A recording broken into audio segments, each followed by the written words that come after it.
Hi there and welcome everyone, and thank you for joining this APMG webinar in partnership with Lifecycle. My name's Mark Constable. I'll be the moderator for this session, and I'm with the APMG team based in the UK.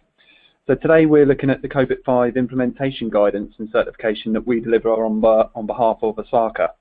I'm delighted to be teaming up with John Jasinski for this webinar. John has a wealth of experience in IT service management and IT governance, and with huge expertise in all things COBIT.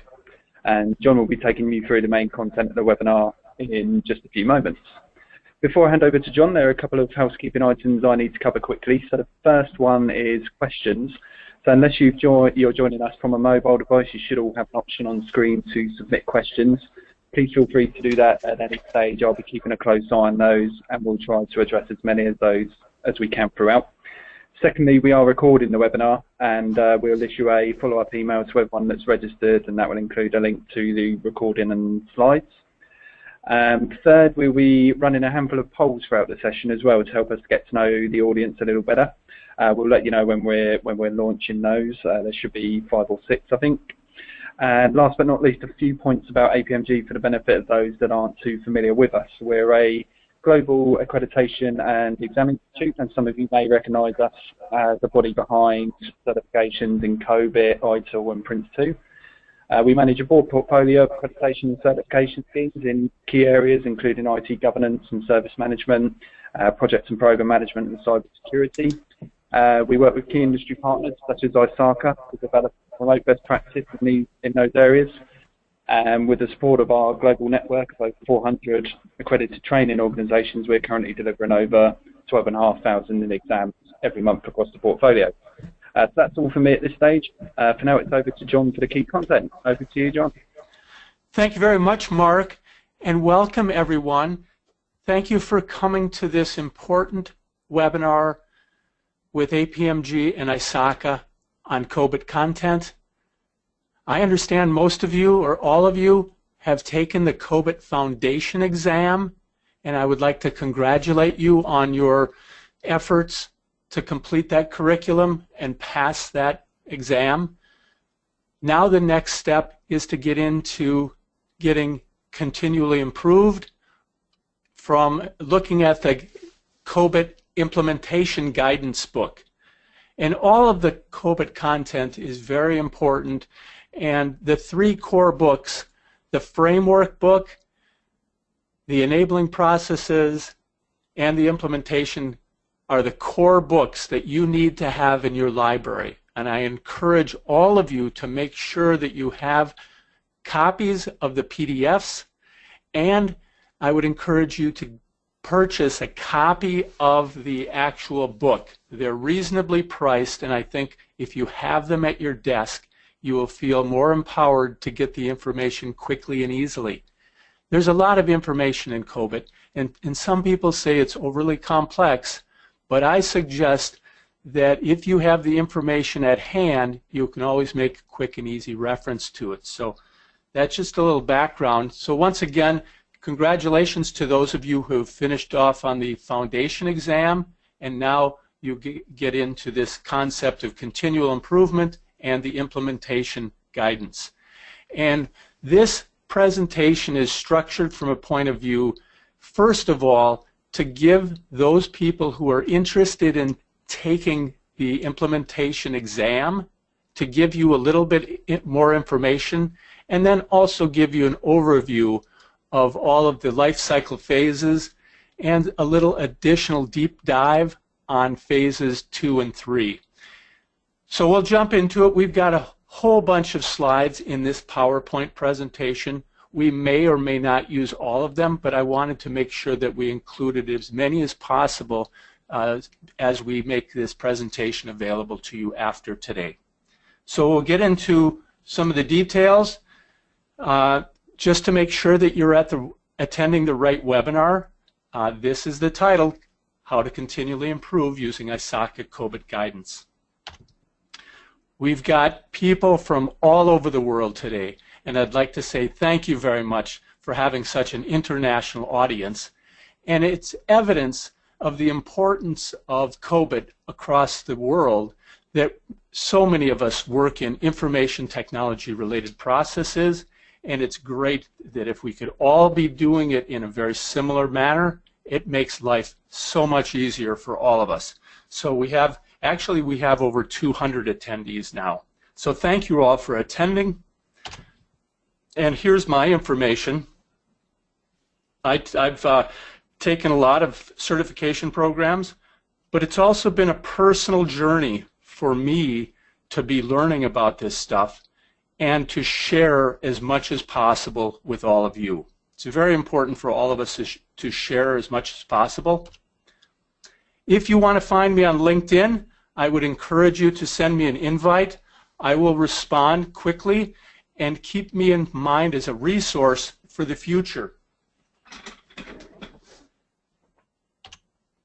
Here is the training roadmap. That you've taken the foundation course. Now we get into the implementation path in the green, and you can take the course and then the exam. And I would encourage you, after you go down that path with implementation, that you consider looking at the assessor course, because it's a logical flow from the foundation where you get the basics to the implementation of how do you actually do these things, and then to loop back and assess and determine how well you're doing it with the assessor. And then, of course, if you want to put the finishing touches on it, you can become a certified COBIT assessor, and I would encourage you to all look at that as a career possibility. So where to start? Some of these slides are directly from the official curriculum from APMG and ISACA. This is the title slide. But if you need to ever loop back, keep in mind that you can either go to the ISACA site or the APMG site. So with APMG, you can find your accredited training organizations, and you can register, and you have complete frequently asked questions regarding the qualification and certification schema. But you can also find much of this same information on the ISACA site. I presume most of the attendees on this call are ISACA members. And ISACA thanks you for your membership. Very, very good organization worldwide. And I hope you all take an active interest in participating with your local chapters. And I was going to have a polling question on this, but I just wanted to ask you all, but I already heard the answer, that most of you have already passed the foundation exam and are looking to go after the implementation. But we do have some audience members who are just attending and learning COBIT for awareness. So thank you for those new people who are new to ISACA and COBIT. As I mentioned, these are the three core books: the framework, the processes, and the improvement. I did not include the assessment book on this picture, but keep in mind that would be part of the curriculum. And there's two other important ones: the process assessment model and the assessor's guide. But those come after your study for this implementation, or at the same time if you're pursuing that assessor program. Here's the details on the exam. It's harder than the foundation exam. COBIT Foundation, pretty easy, pretty straightforward, similar to the ITIL Foundation test. But when we get into the COBIT implementation exam, it's a much more difficult exam, and it requires a great deal of paying attention to the detail. A 2.5-hour test, 80 questions. You've got to get 50% to pass, and it also includes a scenario. So you have to apply a scenario to the test questions, and it's very challenging. Now, it's important to note that the exam is to be taken with the support of the implementation guide book. That means you can use the book in the test. It makes it sound easier, but the way the exam is structured, that it's more difficult in some ways, and you have to know exactly where the information is in the book to perform on the exam effectively. in that 2.5 hours, when you have to apply a scenario situation back to the guidance, you have to know where to find the answer quickly. So that's the book you use, the implementation. Make sure you have a copy, and I would encourage you to buy the hard copy book, but also download the PDF and print it out and put it in a binder for yourself. That can help a lot. But in the exam, all you could use is the official printed copy. That's all. This slide is actually a scanned copy of my personal book as I was preparing for the exam. And you'll notice that I took a great deal of notes, handwritten in the margins, and highlights and underlines, and that allowed me to both study in an improved manner and also to reference things when I needed to go back. Because as I took the class, I listened to the instructor and compared the syllabus notes of the things which are required to know to pass the exam, and I made sure I highlighted those things. So it's a little exam taking tip and advice to say, get the official book and mark it up and do your highlights and make sure you know how to find everything in that book. The target audience for this certification: consultants, of course, practitioners, and business managers. The majority of us are practitioners, the people who actually do the work. We have many consultants who want to come in and help, and they do a wonderful job. But we also want to emphasize this to the business managers and the executives.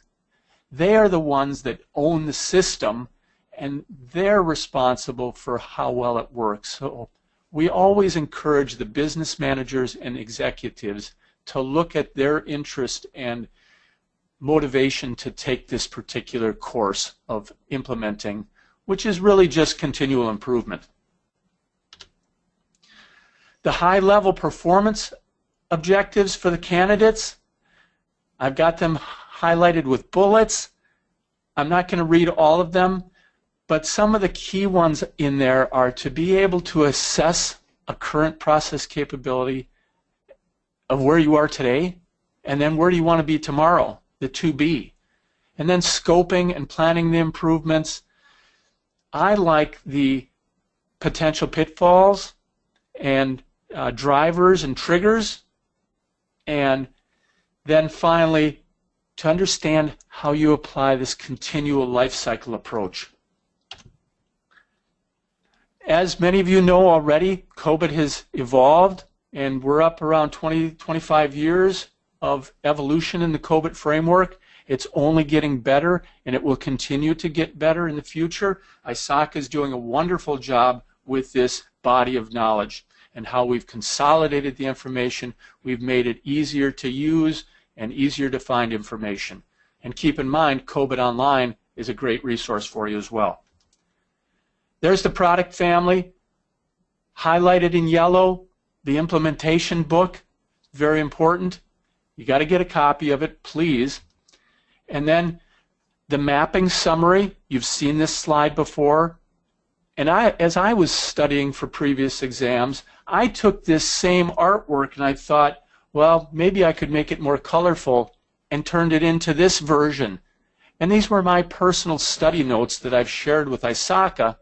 However, this is not an official ISACA publication, but certainly we use it in many chapter events to build promotional awareness of ISACA's material and how it fits in with the bigger puzzle.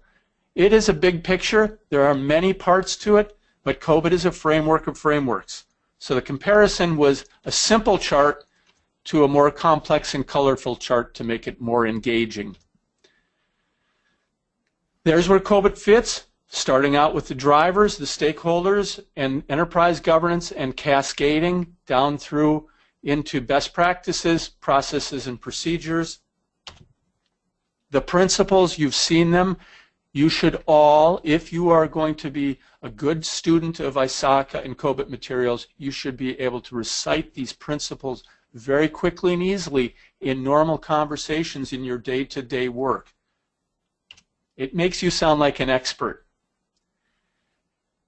The first steps in moving towards this implementation is create the appropriate environment, apply a continual improvement life cycle, and then look at where your pain points and trigger events are. Why do you need to do these improvement activities? And then recognize that the people side. Who has what role and what activities are they responsible for? The generic enablers, 7 of those, you saw them in the foundation exam.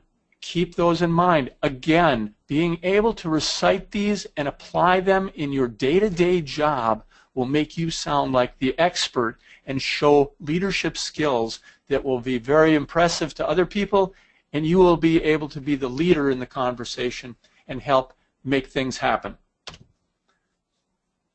The enablers, we saw more of this in the foundation exam. I just wanted to give a quick review of them. Those stakeholders, goals, life cycle, good practices, making sure we have the life cycle managed, and if the goals are achieved, the stakeholder needs addressed, and then being able to measure them. That's all a repeat from the foundation exam. And then the actual model itself, the business process reference model, 37 processes out there, and that's a repeat of the business process reference model. Now there's a way it works on the laminated card, and you can get the laminated cards from ISACA. You can order them from the bookstore, and they're really at a good price. So I would encourage you to look at the bookstore and their offerings for laminated cards. They're very low cost, and they come in packs of 12 laminated cards. And also, another tip of the day, in the ISACA bookstore, they have a version of the laminated card in a poster format, and those are the same price, and they measure 2 feet by 3 feet, and they're on laminated paper, and they're just a wonderful idea. So make a note to yourself to go to the ISACA bookstore and look for laminated cards and posters on COBIT, and get as many as you can and share them with your coworkers and share them with your supervisor or boss as well. Here's another view of the business process reference model, kind of a stylized version of that piece. And this one lists all the cross-references to various standards, frameworks, and guidance. Again, this is not an official ISACA publication, but if you send me an email, I'll share it with you. And I also have it on my LinkedIn profile that you can download this same artwork from my LinkedIn profile. So please send me an invitation and look at my profile, and you can see this artwork. By the numbers, this is an interesting slide.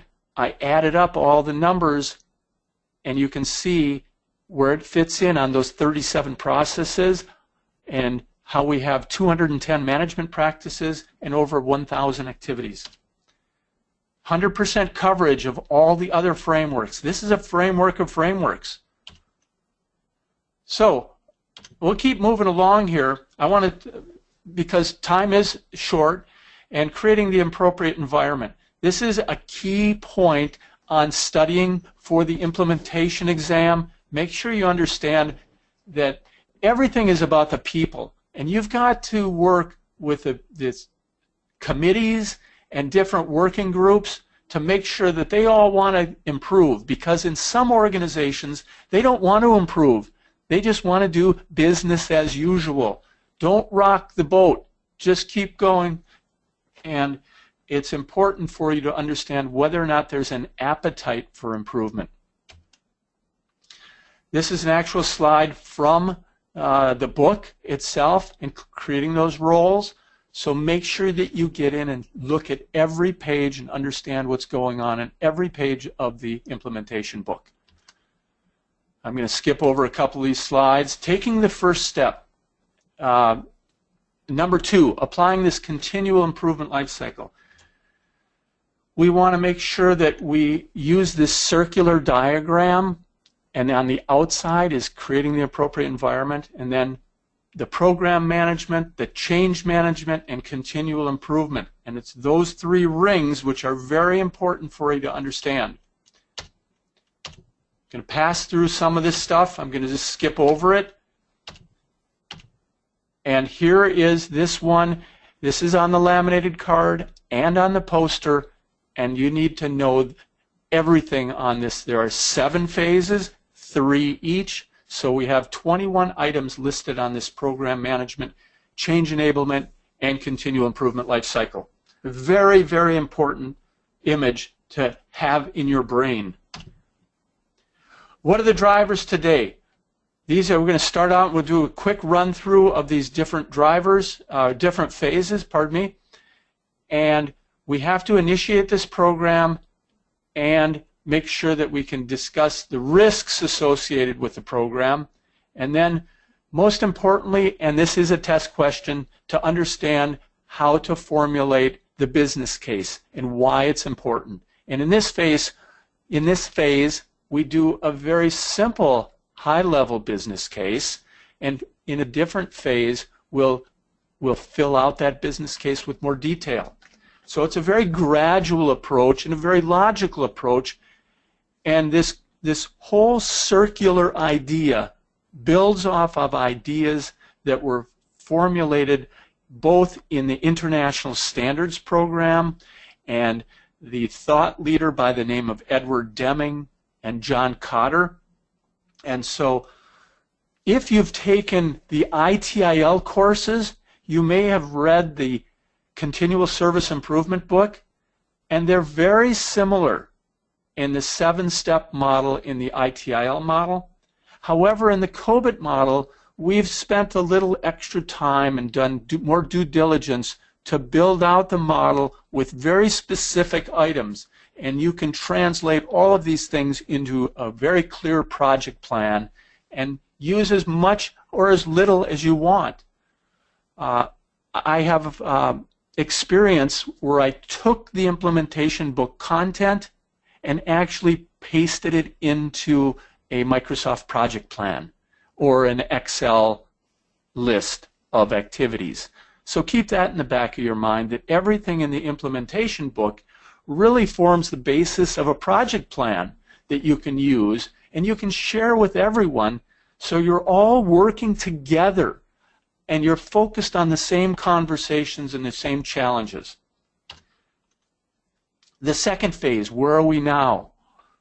A lot of that involves assessing the current environment and making sure you know how well you're doing today.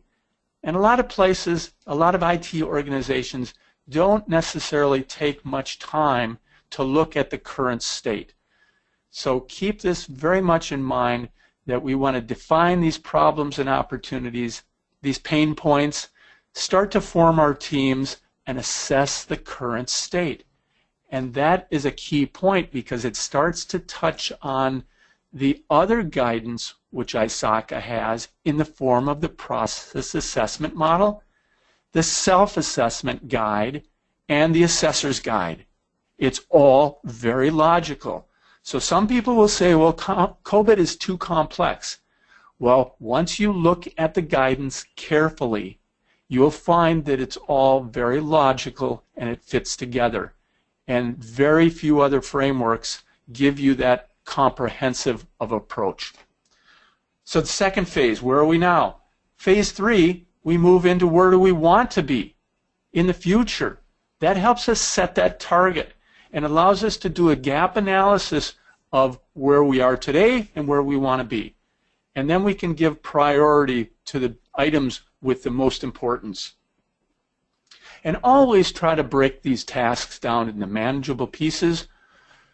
As a leader in your IT processes, it's up to you to help make sure that these tasks are consumable and it doesn't get overwhelming. Sometimes we have initiatives with improvement and it doesn't go anywhere because we're trying to do too much too fast.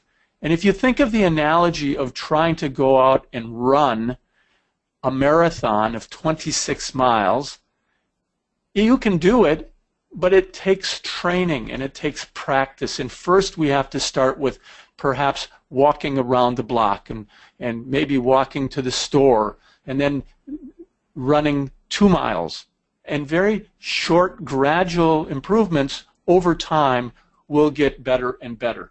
So don't try to do too much, but this phase 3 helps you determine where we want to be eventually and sets that vision.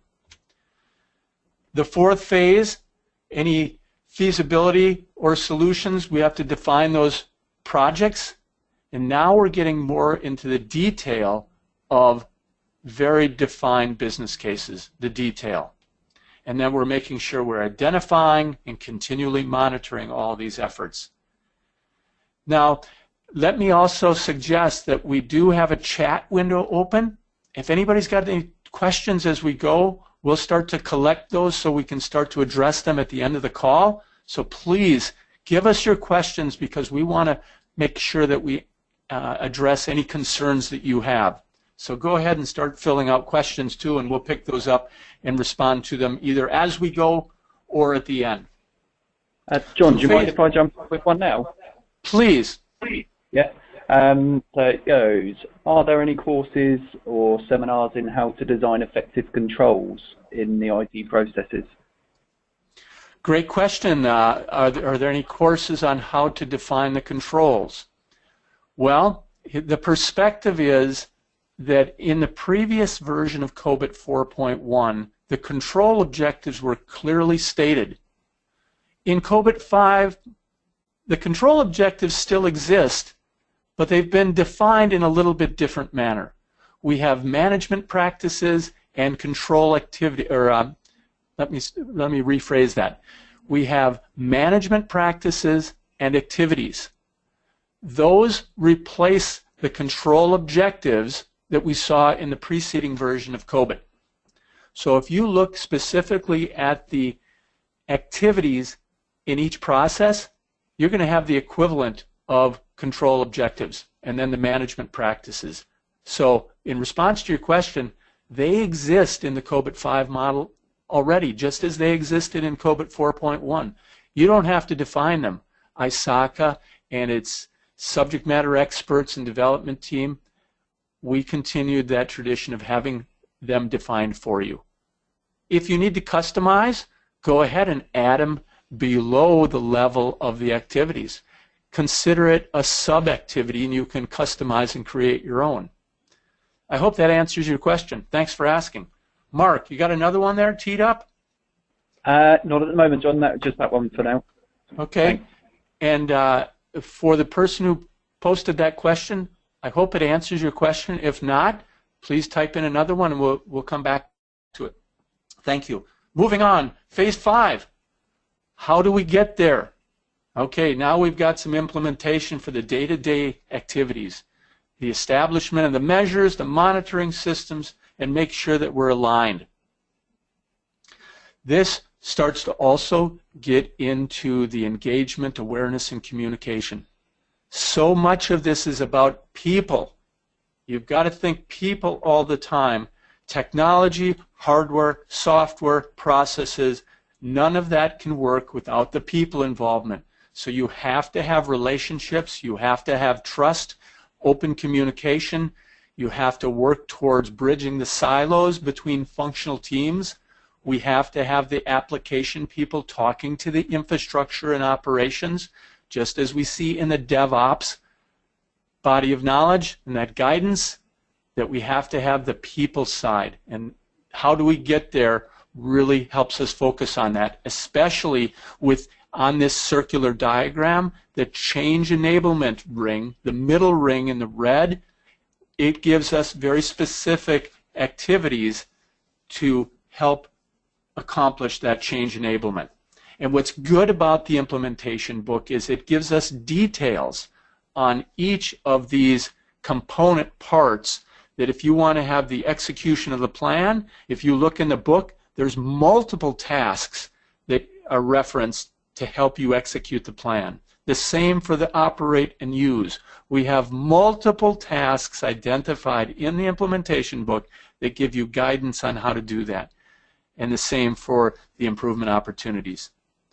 So again, I encourage you to get a hard copy book, buy several books and hand them out, buy them for your entire team and say, we all can get on the same page and be referencing the same activities. And keep in mind that ISACA has many of these books translated into multiple languages. So go look at the ISACA bookstore and you will find a book. If you need it in your native language, it's probably there. Moving on. Phase 6, did we get there? Whether or not we can sustain these transitions and whether or not we can find the expected benefits. This is, again, you're going to find the details of these in the books.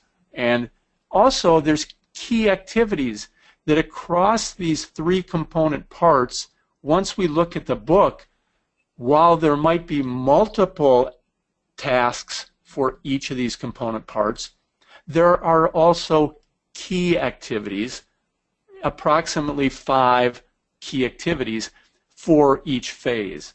So if you want to keep it simple, you can just use key activities, or you can be more detailed and you can go into the multiple activities for each component part.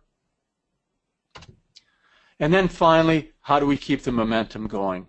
And this is important over time, because sometimes we have improvement initiatives and there's a big campaign and promotion to do it, and then the project finishes and everybody says, oh, okay, we got that done and now we can relax.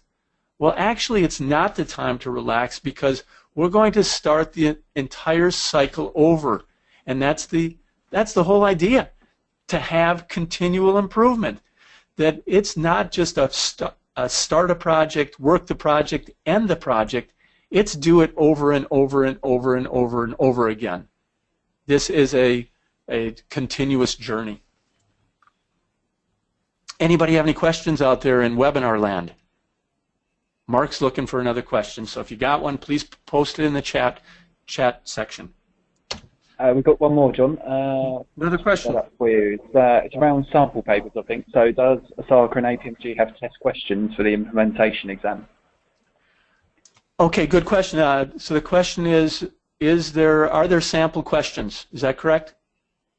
Yes. Yeah. Okay. Your accredited training provider, once you sign up for one of these classes, you will be able to have a sample exam. But there are no sample questions or exams that are in the public domain. You'd have to go through an accredited training provider, sign up for a class, and then as a part of the class, there is a sample practice exam, which is administered before the official exam, and that helps you get ready for the final exam. But I think that the secret is that if you go through the book, it's like 78 pages to read. My suggestion is to read the book about 4 or 5 times. Now, you don't have to memorize the book, but you have to know where things are, and you have to be comfortable. If somebody asks you a question about continual improvement, you can go back to the book and find the answer in the citation in the specific example very, very quickly. So that's why I like to say, buy the book, buy several books. Download the PDF, print it up, put it in a binder. Another section on the exam and in the book is typical pain points. And I love this one because they have all these different pain points which are identified, and in the book they map each of these pain points back to a phase, and also they map it back to COBIT processes. So if you have P4, failure to meet regulatory or contractual requirements, everybody knows that that's MEA03 for regulatory compliance.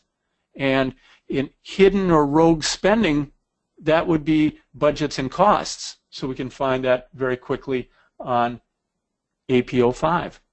So each of these pain points, I would say, they exist in your organization today, and you can map these back. So this list of pain points is very important, as are the triggers of such as you might have a reorganization, you might have new senior leadership, you might have a merger and acquisition, and all of those sorts of triggers are covered in the book.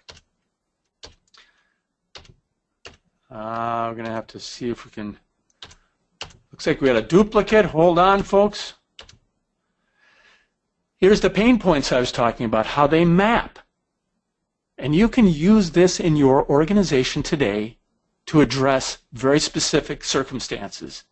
And, you know, we could also say we start with pain points and triggers, but where we actually start and begin our journey, you can go through a scoping exercise, very formally or informally, or you can just start and say, I'm going to pick one process, and it might be my favorite process, and we're going to start there. And I'm just going to do it by myself, and I'm going to show everybody how this implementation guidance will allow you to do improvement activities on that one process and be very successful and show quick wins. Very important. More pain points. Your other success factors. Make sure that you get top management support. We all have done bottoms-up initiatives in our careers, and we know the challenges which exist. And we always say, wouldn't it be nice if the boss and senior executives and the leadership gave us the direction and the mandate?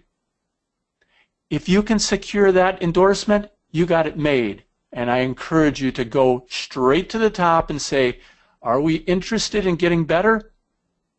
And ask the question. Get it out on the table, have everyone discuss it, and then make sure that the framework and good practices are tailored to fit your purpose, and focus on quick wins. Every week, every day, say, what did I accomplish today?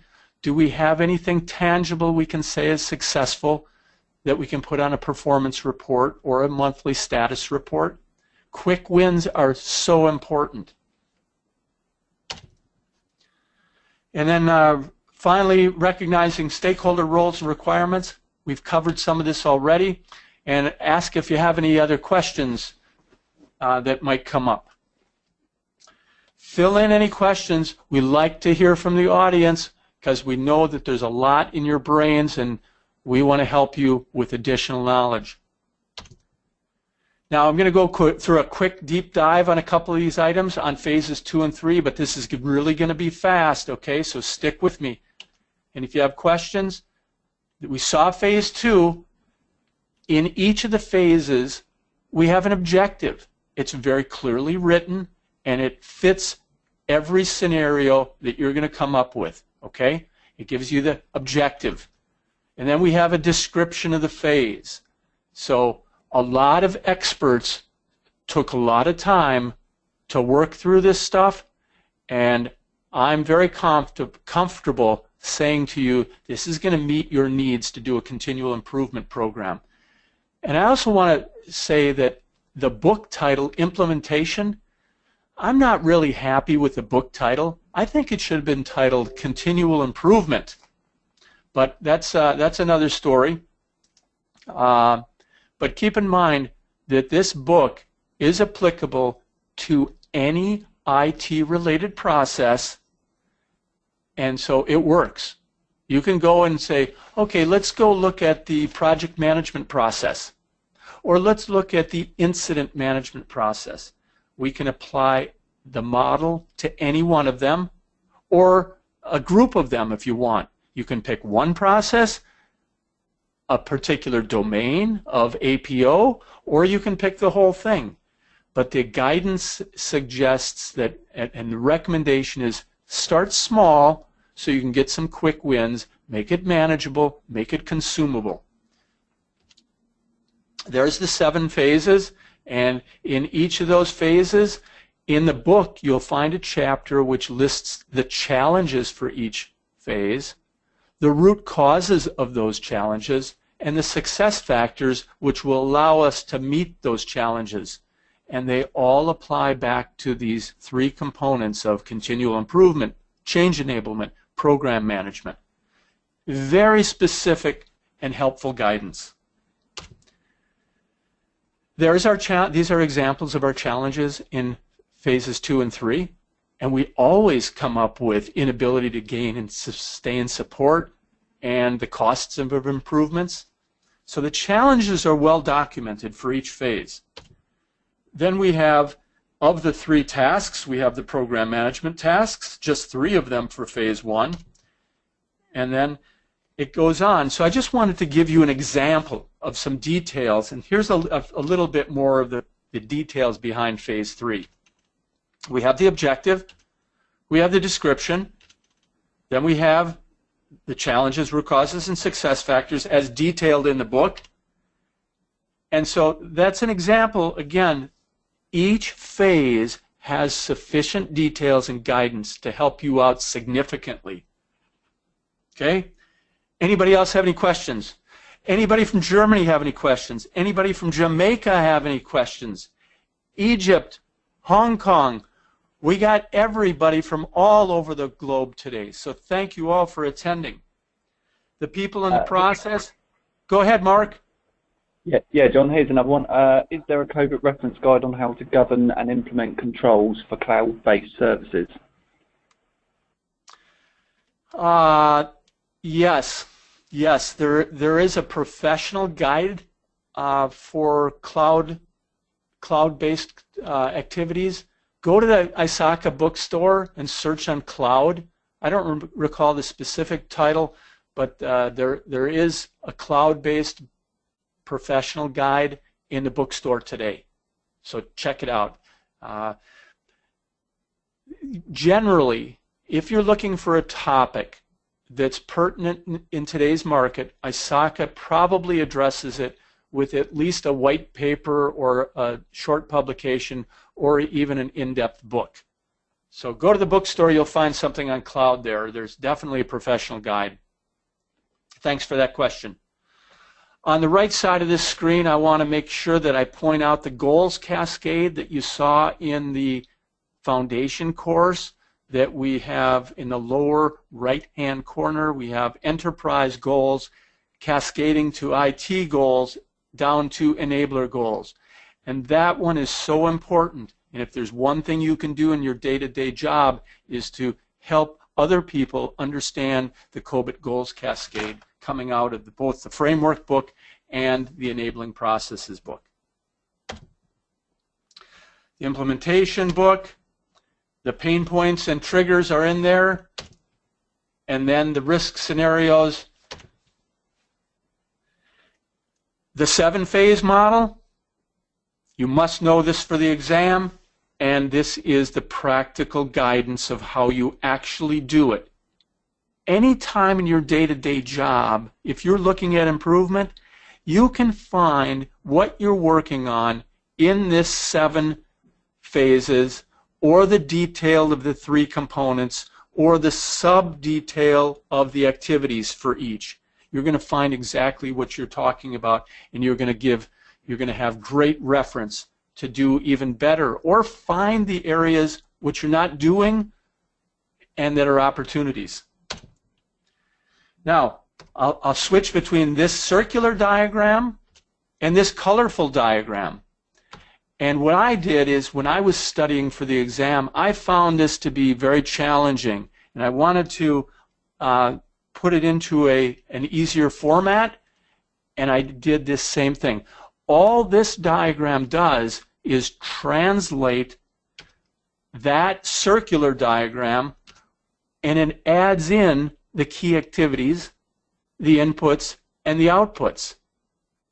So it's very clear, and you can find this on my LinkedIn website, and feel free to copy it and print it on a large poster and put it up in your meeting rooms. And you'll notice in the green line at the top, the implementation guide page number is actually listed there. So you can go find it. This is the summary Cliff Notes that I personally prepared to teach in my classes for the implementation. Again, there's the training roadmap for us. You got 3 paths. After you pass the foundation, you go into this implementation program, and I encourage you to pursue the assessor path in the future. Here's where you find the implementation book. It's free to members. And look at the yellow arrow. There's a link in here for the COBIT 5 toolkit. Go look that up. It's free. It gives you additional information. And the same thing goes for, there are other toolkits throughout the COBIT library. So always look for the toolkits. They're very helpful. Any other questions? I'm going to move along. I'm going to go fast here at the end, but I'm looking for questions. We'll give you a prize, and we'll give you international notoriety if you ask a question. John, here's one. Here's one on the different format for the book. So you've made reference to both the hard and the PDF for the implementation book. Is the PDF acceptable when you're doing the exam as well? No, the PDF is not acceptable when you. I would encourage you to only use the official book hard copy. Don't get into that because the proctor of the exam might say no. And just to be careful, then you're only using the official publication. I think that makes it easier for everybody. So please just use the official book. It's I think it's $35 US, so it's very low price. Do it. In fact, you should probably buy several copies and give some out to your boss and your boss's boss. The implementation course on the ISACA site, the details of the course are listed here. And I want to say that you can also find this information on the APMG site, and they both list the accredited training providers. So I encourage you to go look at the websites, find a training provider. That's the best path for you to have a successful implementation experience and learning the material. Here's some of the training providers. I cut it off here, but there's a lot more below this. And ignore the copyright date. On the ISACA website, the list is current, and there are a lot of accredited training organizations throughout the world, so you can find one close. And in some cases, I think your local ISACA chapter may also potentially offer a training program as well. So ask your local chapter as well. Okay, since we're all process people, we've got a flow chart here, and I want to make sure that we have the proper diagram to have some humor to see if we have any more questions. And I know that we have many more questions. We haven't heard from anybody in France, and the people in Brazil have been silent, and we hope you can have another question for us. And Japan, if you have a question, we'd love to hear from you. And the people from India, I know the cricket teams are doing well, but let's take a break from the cricket and see if you have any additional COBIT questions. Let's try this one, John. How can you get continual improvement when the organization's heads are being changed frequently? What a great question. And we find that frequently, that maybe you have a chief information officer that is a new person every 1 year. It's very difficult when we have reorganizational efforts. And I've personally been through many of these, and I want to suggest that the reorganizational activities and the turnover of executives and managers gives us one of the best opportunities to focus on continual improvement, because it starts to give us the ability to have consistency during times of change. So why not? This way we can have a playbook or a recipe book or the sheet music that we all can play our instruments in harmony. And I suggest that in those times of reorganization, going back to the Enabling Processes book can be very helpful, because we always know that the new person coming in is going to say, well, we have to review our processes. Okay, what are the processes? Well, maybe it's a review of, do we have a reference model? And you, as a knowledgeable person about good practices such as COBIT, you can say, what is the reference model that we're looking at? Have we defined a good practice reference model for a baseline or a target state. And in those times, I looked, and I'll be very specific with you. You can get into the Enabling Processes book in APO, the Align, Plan, and Organize domain, in Enterprise Manage Enterprise Architecture, and so it's APO 03.02.5, and that's the definition of the reference architecture for processes, both the baseline and the target. And so a lot of people don't know this information exists. It's very challenging. So in reorganizational efforts and staff turnover, go back to the Enabling Processes book, and it can give you guidance on, what are the processes, because the new boss might not have very good knowledge about processes. So you're going to be the person who can assist them through these times of transition.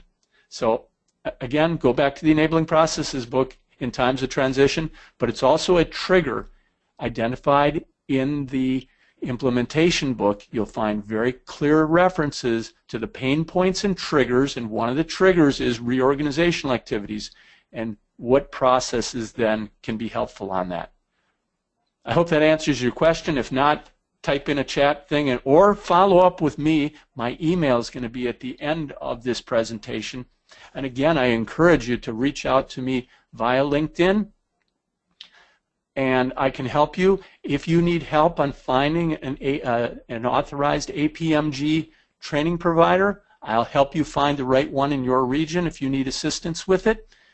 And consider me an ISACA APMG resource ready to help you.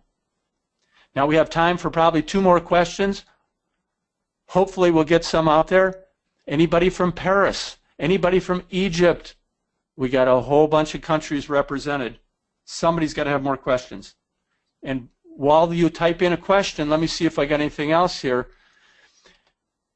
For you people that want to be leaders, these are some good phrases to help inspire you to do the right things the right way. And these are 5 points of exemplary leadership practices. Model the way, share the vision, challenge the process, empower others to act, and inspire the heart. I'll come back to this slide with my information, but the session will be recorded and made available to you. Again, I am at your service as an ISACA and APMG resource to help you. That's great. Thanks, John. Let's see what other questions we've got. So, how long can it take to study the implementation course? How long does it take? Well, I've taken the test, and I've taken several practice tests. I do it on a day-to-day basis. I continue to study it constantly because I want to be a student of this. But from a practical perspective, to prepare for the exam, I would allocate at least 20 hours of study in addition to actually taking the course. But the more time that you can review the book, and I suggest probably 4 times, you should scan through it quickly. Scan through it quickly once, and then read through it in detail for understanding and awareness. Then scan through it again a 3rd time, and then review in detail and do your highlighting and markups. And then when you're actually, if you can, start to highlight the key words with a yellow highlighter and use a red pen and make comments in the margins. And I would say probably 20 to 30 hours prior to getting into the class would give you great confidence. Now that's maybe a little high, but it also depends on your knowledge. And a lot of this also, as you get into the implementation and the assessor, it's not easy material for an entry-level worker. It's good content if you've been working in your career for a few years, middle-level managers, practitioners.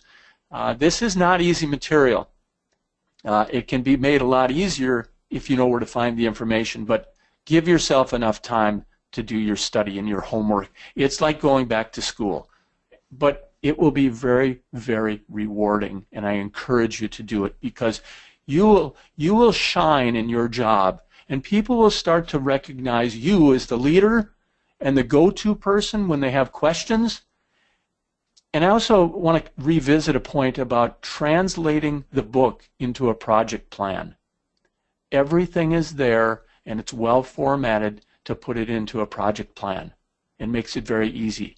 You don't have to make it complex. Keep it very simple. Maybe it's just 7 rows with 7 phases, or it's 7 rows with 3 components and the key activities. It doesn't have to be complex, but at least it gives us structure and context. Mark, any additional questions? Yeah, thank you, John.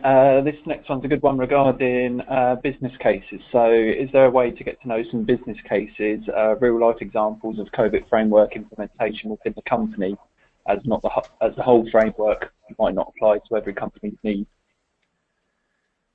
Well, it just so happens in the implementation book, in Appendix D, on pages 71 through 77, it gives you an example business case. I encourage you to copy it, put it into a Word document format, and do a global replace and edit as you see fit for your unique circumstances. So ISACA has been very generous on providing a sample business case in Appendix D of the implementation guide. Use it. Use it. That's what it's there for. Hope that answers your question on business case. Lovely. Thanks, John. Let's try. Why do you think the COBIT framework is not as common as other frameworks when it comes to implementation? That person gets a prize for the greatest question of the day. Why doesn't COBIT see the same recognition as other frameworks? I ask myself this every day. There's a couple of there are some complex things around this, but at the end of the day, it's ISACA has focused very much on content and programs and memberships and certifications. There's plenty of opportunities for ISACA to improve the marketing of COBIT, and they know that. I came out of the world of project management, Six Sigma, and ITIL. I know how those frameworks have gotten traction and adoption over the years. I ask myself, well, why can't COBIT have that same acceptance and adoption? Well, the marketing effort hasn't been spent there, but the opportunity is much more significant than either PMBOK or Prince2 or ITIL. And if we use the ITIL example, tremendous penetration of the market, but when we look at COBIT, COBIT just copies ITIL, but ITIL doesn't cover the entire organization. COBIT does. If you implement IT service management based on ITIL, you will be faced with limitations because it doesn't speak to those other processes and domains. So it's mainly a question of awareness, and we have to make it more available. And so it's all up to you to be your own marketing representative for ISACA locally to spread the word of how important and valuable this information is. I have a dream that soon we will see a framework such as COBIT become the standard, the de facto standard, much as if an international standard existed for it.